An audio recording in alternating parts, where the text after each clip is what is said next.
그렇습니다. 네. 예. 오늘은 고린도 후서 6장 1절부터 2절의 말씀을 가지고 함께 은혜 나누겠습니다. 고린도 후서 6장 1절에서 2절입니다. 고린도 후서 6장 1절에서 2절 말씀입니다. 우리 함께 한 목소리로 합독하겠습니다. 이는 하나님의 말씀입니다. 우리가 하나님과 함께 일하는 자로서 너희를 권하노니 하나님의 은혜를 헛되이 받지 말라. 이르시되 내가 은혜 베풀 때에 너에게 듣고 구원의 날에 너를 도왔다 하셨으니 보라 지금은 은혜 받을 만한 때요 보라 지금은 구원의 날이로다. 아멘. 지난주 이현진 목사님께서 설교를 하시는 그 설교 말씀을 듣는 내내 그동안 제 안에 묻혀져 있던 하나님께서 역사하셨던 기적의 순간들, 하나님이 일하셨던 그 은혜로운 시간들이 쫙 스쳐 지나가면서 제 온몸의 전율이 쫙 흐르는 것을 느꼈습니다. 그리고 그 가운데 이런 말씀이 제 마음속에 들어왔습니다. 지금은 은혜 받을 만한 때요. 그 말씀을 가지고 오늘 설교의 제목으로 잡았습니다. 지금은 은혜 받을 만한 때요. 하나님께서는 나를 향한 은혜를 거두지 않으셨고 또 제가 존재하는 모든 이유, 그 원천의 힘이 되는 것이 바로 은혜라는 것이 다시금 깨달아졌고 그동안 그 은혜에 감사하지 못했던 저의 모습을 보고 또 회개하는 시간이 되기도 했습니다. 오늘 은혜를 가지고 말씀을 나눌 텐데 우리는 항상 이 은혜가 말로 잘 이야기되어지고 은혜란 이야기를 많이 하지만 이 은혜가 과연 무슨 뜻을 가지고 있는지는 잘 아시는 분이 많지 않으실 것이라고 생각이 되어집니다.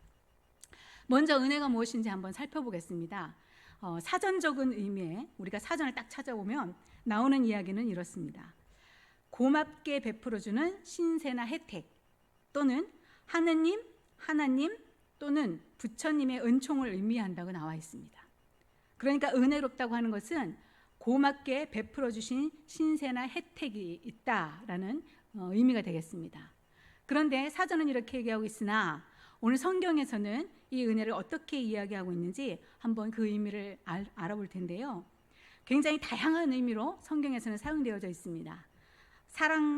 사랑스러움, 기쁨이나 상냥함 또는 호의나 친절, 자비와 긍휼 이런 것들이 있습니다. 그런데 이 중에서도 성경은 하나님이 값없이 베푸시는 선물이라는 것이 제일 많이 언급되어지고 있는 것을 볼 수 있습니다. 원어적인 의미로는 캔이라고 합니다. 이것은 호의를 베풀다, 불쌍히 여기다 라는 뜻입니다. 그러니까 하나님께서 인간에게 보이시는 자비와 사랑을 말한다고 할 수 있습니다. 그래서 성경 곳곳에 우리가 나타나고 있는 하나님의 사랑하심의 사역 그리고 예수 그리스도께서 공생애 동안 행하신 그 모든 것들은 은혜의 행위요 은혜의 사역이었다는 것을 우리가 알 수가 있습니다. 우리는 쉽게 말합니다. 은혜 받았습니다 라고 이야기하잖아요. 그렇죠? 은혜 받았습니다. 근데 이 은혜 받았다는 것은 단순히 그냥 우리 감정으로 느껴지는 것을 입으로 말하는 그런 것이 아닙니다. 그렇다면 이 은혜는 과연 무엇인가? 그것을 오늘 말씀을 통해서 함께 깨닫고 귀한 은혜의 말씀을 받으면서 은혜 받는 귀한 시간 되었으면 좋겠습니다. 자, 우리는 언제 은혜를 받을 수 있을까요? 언제 은혜를 받을 수 있습니까? 오늘 본문 제목으로 삼은 저것이 정답입니다. 지금은 은혜 받을 만한 때입니다. 오늘 제목으로 삼은 지금은 은혜 받을 만한 때다. 저는 요즘 우리 교회를 이렇게 바라봅니다. 근데 우리 교회에서 많은 일들이 일어나고 있습니다. 근데 이 일들이 일어날 때마다 저는 생각되어지는 것이 있습니다. 아, 지금이 은혜 받을 만한 때구나. 오늘 본문에 바울이 고린도 교회에 하나님과 함께 일하는 자로서 화목을 요청하는 그 전장에 연결되는 본문이기도 합니다만 하나님과 동역하는 자로서 화목을 이루려면 함께 한 은혜를 받는 공동체가 되어야지만이 이것을 이루어갈 수 있다는 것을 또 저는 말하고 싶습니다. 저뿐만이 아니라 모든 성도님들이 평안하다라고 느껴질 때 그때가 정말 위험한 때요, 독이 되어지는 때라는 것을 우리는 알고 있습니다. 그렇지 않습니까? 그런데 지금 우리 가운데 환난을 당하고 기도 요청을 하시는 분들도 계시고, 너무너무 힘들다, 앞뒤가 가려막혀 내가 더 이상 나갈 수가 없다라는 기도 요청, 갑작스럽게 병이 생겨 고통 가운데 기도 요청을 하시는 분들, 그런 분들이 계십니다. 그런데 저는 이 모든 일을 당하고 있는 바로 이때가 은혜 받을 때이구나 라는 생각을 합니다. 어느 날 제가 이렇게 말씀 준비를 하다가 재밌는 이야기이면서도 제 마음을 확 정신이 바짝 들게 하는 이야기를 하나 봤습니다. 사탄들이 모여서 회의를 하기 시작했답니다. 제목은 즉슨 어떻게 해야 예수 믿는 사람들을 타락시킬까 였습니다. 한 사탄이 제안을 합니다. 모조리 잡아다 죽입시다. 그랬더니 의장 사탄이 반대합니다.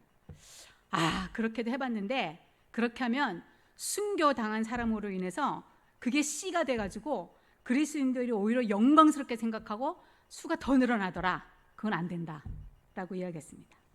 그러자 한 사탄이 그럼 잡아다 매질을 합시다 했습니다. 그랬더니 또 의장 사탄이 반대를 합니다. 한 대 때리면 똑같은 사람이 한 10사람쯤은 막 일어나는 것이 그리스도인들의 특징이다 라고 이야기했습니다. 그 말을 들은 한 사단이 또 얘기합니다. 그러면 옥에다가 가다 쳐넣읍시다. 그랬더니 또 역시 반대합니다. 그렇게도 해봤지. 근데 웬걸 그 안에서 찬송을 부르질 않나, 기도를 하지를 않나, 명상을 하지를 않나, 오히려 그것이 더 그들에게는 힘이 되더라. 아무리 생각해도 어떻게 할 방법이 없습니다. 그런데 저기 뒤에 있던 한 나이 늙은 한 사탄이 얘기를 합니다. 그렇다면 이렇게 합시다. 예수 믿는 사람들이 기도한다고 하면 기도하게 하고, 봉사한다고 하면 봉사하게 하고, 사랑한다고 하면 사랑하게 하고, 그냥 내버려 둡시다. 모두 다 하게 합시다. 그런데 한 가지 조건을 겁시다. 그 조건은 오늘은 말고 내일부터 하자라는 조건이었습니다. 이 얘기를 듣고 오케이 하고 만장일치로 그 회의는 마쳤습니다. 그렇습니다. 재밌는 이야기인 것 같지만 굉장히 두려운 이야기 아닙니까? 우리는 날마다 끊임없이 내일을 이야기합니다. 기도 내일 하지. 오늘 모임 내일 하지. 교회 봉사 내일 하지. 예배는 또 있고 또 있는데 오늘 하루쯤 어때? 다음에 하지. 그러나 여러분, 평안할수록 우리는 독 가운데 빠져 사는 것입니다. 오늘 우리에게 주시는 시험이 복이 된다는 사실을 기억하시기 바랍니다. 성경 곳곳에 나타나는 은혜 입은 자들의 모습은 평안할 때가 아닙니다.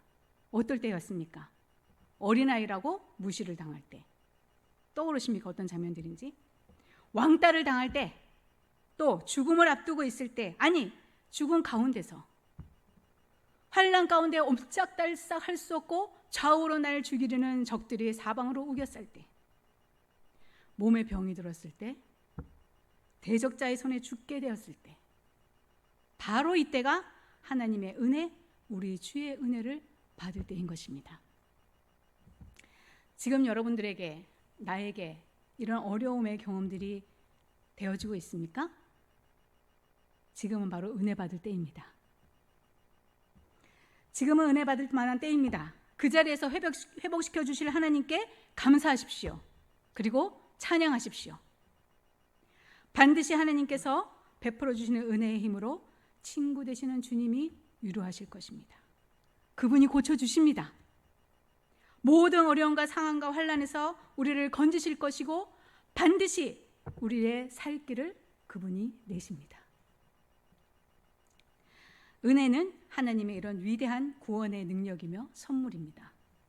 에베소서 2장 8절, 너희는 그 은혜에 의하여 믿음으로 말미암아 구원을 받았으니 이것은 너희에게서 난 것이 아니요 하나님의 선물이라. 아멘. 은혜는 우리의 힘으로 가질 수 없는 것입니다. 은혜는 아무것도 받을 자격이 없는 저주받은 죄인에게 아무 조건 없이 찾아오셔서 구원의 능력을 행하신 하나님의 거룩하고 자비로운 감화입니다. 이처럼 우리의 힘으로 얻어지는 것이 은혜가 아닙니다. 무조건적이고 일방적으로 주어지는 것이라는 것입니다. 오늘 본문 2절에 보면 바울은 이사야 49장 8절을 인용하여 지금은 은혜 받을 만한 때요 구원의 날이라고 하였습니다.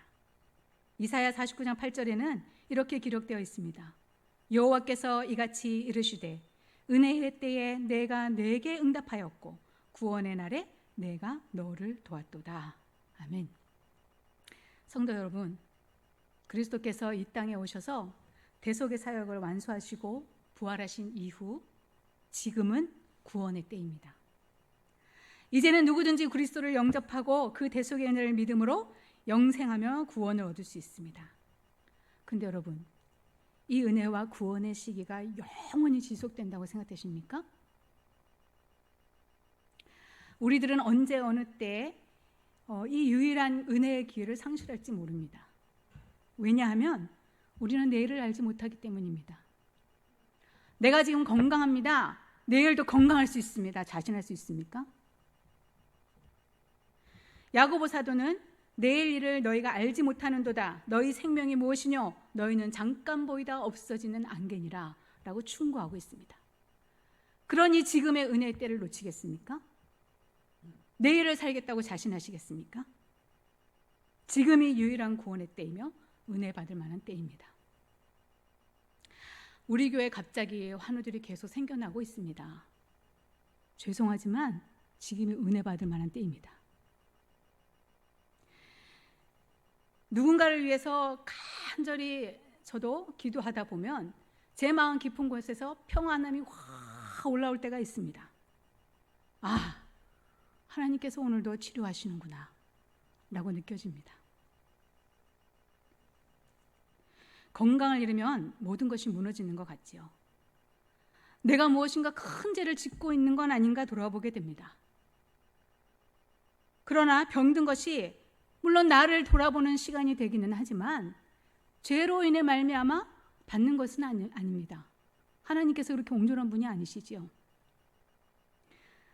사람들은 이야기합니다. 이유가 있을 것이라고. 예, 이유가 있습니다. 요한복음 11장에 나타나는 마리아와 마르다가 예수님에게 간청을 하죠. 왜 간청을 합니까? 나사로가 병들었습니다. 그래서 사람을 보내서 예수님을 빨리 모셔오라고 얘기를 합니다. 그래서 예수님께 보낸 사람이 사랑하시는 자가 병들었으니 가셔야 됩니다 라고 이야기하지요. 그러면 여기 본문에는 사랑하시는 자라고 이야기하는데 여러분 사랑하는 자가 누워서 병들었다면 가보시겠습니까? 안 가보시겠습니까? 당장에 달려갈 텐데 예수님은 가지 않으십니다. 하루가 지났습니다. 이틀이 지났습니다. 3일이 지났습니다. 4일이 돼서야 예수님은 가십니다. 그런데 나사로가 어떻게 됐습니까? 죽었습니다. 그런데 예수님께서 말씀하시기를 뭐라고 하시냐면 이 병은 죽을 병이 아니라 하나님의 영광을 위하며 하나님의 아들이 이로 말미암아 영광을 받게 하려 함이라 하시더라. 말 그대로 우리가 하나님의 섭리에 의해서 최악의 상태에 처해 있다 할지라도 이 모든 것을 통해서 하나님이 영광을 받으신다면 우리는 그것으로 만족해야 되지 않겠습니까? 내가 병들었습니다. 내 앞에 시험이 가로막혀 있습니다. 환난 중에 있습니다. 사업에 실패를 합니다. 하는 일마다 넘어지고 쓰러집니다. 그런데 이것을 위하여 하나님이 영광을 받으시겠다면 만족합니다 라고 고백해야 되지 않겠습니까? 죽은 나사로를 그 가운데서 일으키시는 것은 예수님께서 기적을 행하시는 영광을 보게 하기 위함입니다. 그로 인해서 하나님께서 영광을 받기 위함입니다. 오늘 내 안에 되어지는 일들은 예수님의 기적을 보기 위함입니다. 그로 인해서 하나님께 영광을 돌리기 위함이라는 것입니다. 이 말씀이 우리에게 많은 위로가 되고 힘이 됩니다. 오늘 본문의 저자인 바울에게도 몸에 가시가 있었지요. 하나님께 계속 낫게 해달라고 간구했습니다. 몇 번이고 간구했습니다. 그런데 하나님은 낫게 해주실 수 있음에도 불구하고 그냥 두십니다. 그리고 이렇게 말씀하십니다. 나에게 이르시기를 내 은혜가 내게 족하도다. 이는 내 능력으로 약한 데서 온전하여 짐이라 하신지라. 그러므로 도리어 크게 기뻐함으로 나의 여러 약한 것들에 대하여 자랑하리니 이는 그리스도의 능력이 내게 머물게 하려 함이라. 그러므로 내가 그리스도를 위하여 약한 것들과 능욕과 궁핍과 박해와 공고를 기뻐하노니 이는 내가 약한 그때의 강함이라. 아멘. 일본의 세계적인 보호자인 내셔널 상표 많이 들어보셨나요? 내셔널 창업자인 마쓰시다 고노스케 이야기입니다. 그는 아버지의 파산으로 인해서 초등학교 4학년을 중퇴했습니다. 그래서 그는 자전거 점포의 점원이 되었습니다. 때로는 너무 힘들어 엄마의 생각으로 날마다 눈물을 흘리던 울보이기도 했답니다. 그런데 그가 85년이 지난 후에 정말 일본 굴지의 기업의 총수가 되었습니다. 그것을 옆에서 지켜보던 한 직원이 마쓰시다 회장에게 물었습니다. 회장님, 어떻게 해야 이처럼 큰 성공을 하였습니까? 마쓰시다 회장은 자신이 3가지 하늘의 큰 은혜를 받았다고 얘기합니다. 그 3가지 은혜가 머릿속에 뭘로 생각되어지십니까? 첫 번째는 가난한 것, 두 번째는 허약한 것, 세 번째는 못 배운 것이랍니다. 직원이 그 말을 듣고 아니 모든 불행을 다 갖고 태어나셨는데 어떻게 그것이 하나님의 은혜입니까?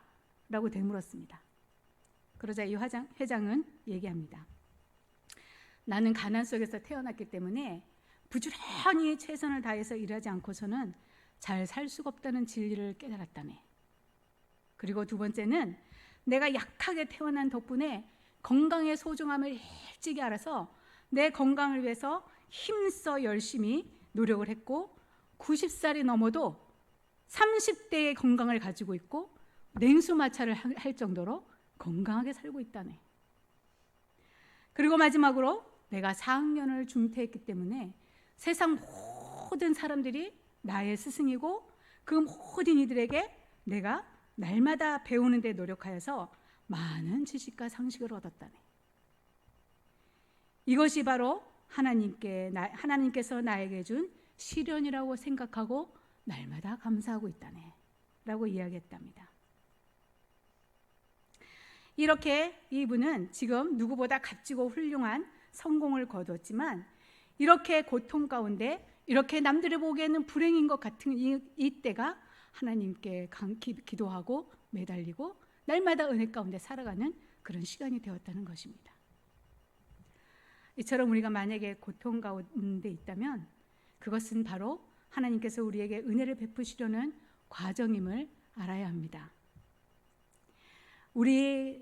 제가 수요기도회 때 이영지 목사님의 설교를 들으면서 그 은혜 가운데 이 찬양이 또 계속 제 마음에 맴도는 찬양이 있었습니다. 지난 수요일에도 함께 나누기도 했는데 은혜의 힘입니다라는 김석균 목사님께서 작사 작곡하신 곡입니다. 돌아가셔서 한 번씩 들어보기도 하시고 이 가사를 함께 나눠보려고 합니다. 내가 고난 중에도 찬송할 수 있음은 은혜의 힘입니다. 내가 실패했어도 감사할 수 있음은 은혜의 힘입니다. 내가 가진 것 없어도 행복할 수 있음은 은혜의 힘입니다. 낮고 천한 나에게 주의 능력 있음은 은혜의 힘입니다. 주님의 은혜가 내 안에 들어오면 나는 날마다 기뻐집니다. 주님의 은혜가 내 안에 들어오면 모든 염려가 사라집니다. 은혜 위에 은혜가 더해질수록 오직 주님만 바라봅니다. 은혜 위에 은혜가 더해질수록 견디고 이길 힘이 생깁니다. 아멘. 여러분에게도 이런 은혜의 힘이 있기를 축복합니다. 저에게도 많은 인생의 굴곡이 있었습니다. 가난해 보기도 했습니다. 사실은 건강검진 받을 때마다 아유 건강합니다, 뭐 아무 염려 없습니다 하는 얘기를 들으면 좋겠지만 날마다 찝찝한 뭔가가 하나씩 있습니다. 남편의 사업이 때로는 실패해서 날마다 돈이 온전히 받지 못했다는 얘기를 들을 때도 있습니다. 건강하지 못할 때, 사업이 무너질 때, 남편의 사업이 실패도 했지만 그때마다 저는 하나님 앞에 기도하게 하셨고, 그때마다 하나님은 다시 일어설 수 있는 힘을 저에게 주셨습니다. 얼마나 감사한지 모르겠습니다. 여러분도 이제는 불평보다 원망보다 기도와 감사가 회복되어지시기를 축복합니다. 제가 오늘 이 설교를 하러 올라오기 전에 전화 한 통을 받았습니다. 정말 기도해 주십시오. 저희 둘째 아들에게서 전화가 왔습니다. 이야기인즉슨 이 아이가 이제 집과 일하는 곳이 그리 멀지 않은데 걷기에는 너무 멀고, 또 전철을 타자니 아침마다 전철 지옥이라고 들어보셨습니까? 그것도 그렇고 대중교통비가 만만치 않아 방세도 내야 되고 교통비도 내야 되니 이 아이가 생각해낸 것이 자전거를 타고 다녀야 되겠다라고 생각을 하고 자전거를 타고 출퇴근을 하기 시작합니다. 그런데 오늘 저에게 걸려온 전화는 엄마, 코뼈가 부러졌어요. 깜짝 놀랐습니다. 주여! 왜 그랬니? 자전거를 타고 출근하다가 돌뿌리가 있는 걸 못 보고 거기에 걸려져 그만 곤두박질 쳐서 그대로 넘어졌는데 코뼈가 부러져서 이렇게 퉁퉁 부어있는 상태라는 것입니다. 저는 급하게 기도를 하고 가족의 단톡방에 기도 요청을 올려놓고, 그래 병원 갔다 왔냐? 응급실에 갔다가 잠시 치료를 받고 화요일에 붓기가 빠지면 검사를 하고 이것이 어떻게 부러졌는지 성형외과 의와 연세 세브란스 병원에서 예약을 해놓고 지금 있는 상태라는 이야기를 들었습니다. 엄마의 마음으로는 얼마나 놀라겠습니까? 그러나 저는 오히려 담대했습니다. 주님, 지금 지켜주십시오. 제가 가지 못합니다. 주님, 치료하여 주십시오. 제 마음속에 이런 강렬한 마음이 올라왔습니다. 날마다 이렇게 떨어져 지내는 자녀들이 어찌 보면 날마다 걱정이겠지요. 그러나 누가 지켜주십니까?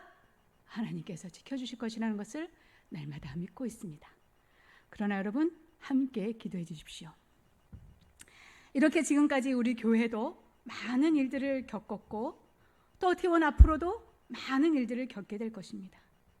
특히 우리가 힘든 일을 겪을 때 꼭 기억해야 합니다. 바로 지금이 하나님께서 은혜 베푸실 때요, 구원의 날이라는 것을요. 우리가 힘들면 힘들수록 하나님의 은혜가 가까이 있다는 것을 기억하시기 바랍니다.